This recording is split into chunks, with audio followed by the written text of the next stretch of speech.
How's it going, guys? Welcome back to another AMC video. We got a lot to talk about today, especially we have some FTX situations here. A lot of crazy stuff going on with the stock here. So first of all, everyone is saying about the FTX situation, and I kind of partly blame some of the market's collapse on FTX, especially in the crypto department.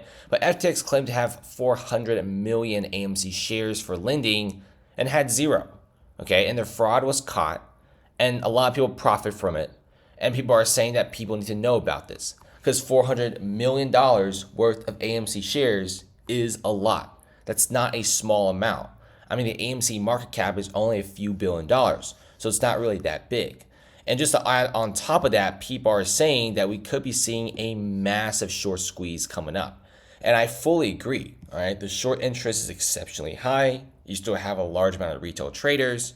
If you look at the social engagements of the stock, people are still looking pretty fancy. Okay, a lot of people are still slowly transitioning back into meme stocks recently.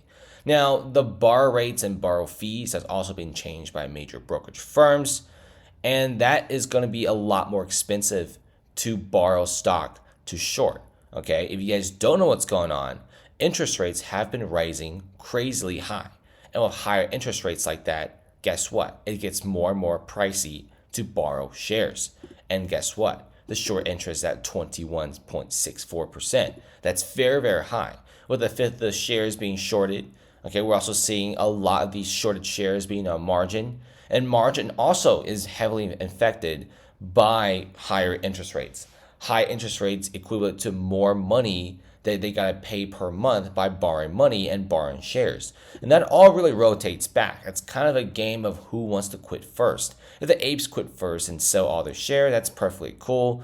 The shorts will pretty much win and make a bunch of money. But if apes will just hold on, especially if you're not on margin, if you just hold on to the shares, because recently it has been really stable at $7.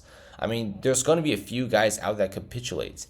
And if a few large whales capitulate, prices will tend to skyrocket pretty high. And we all know what happens, especially with like Bed Bath & Beyond, when the price skyrockets, retail starts diving in, okay? Retail usually goes pretty crazy on stocks that fly to the moon like that. So that's exactly what's going on here. And I mean, the $400 million is also a little bit crazy. So don't forget about that. But also keep in mind that borrow fees and everything else is getting more expensive. And the more expensive it gets, well, the harder it is to short the stock. We're already seeing a few amounts of pressure. Okay, the FTX situation is also rippling through the markets. And that has to hurt a lot of big corporations and also investment strategies and also investment institutions out there. So what do you guys think about this so far about AMC? Thanks for watching, guys, and see you later.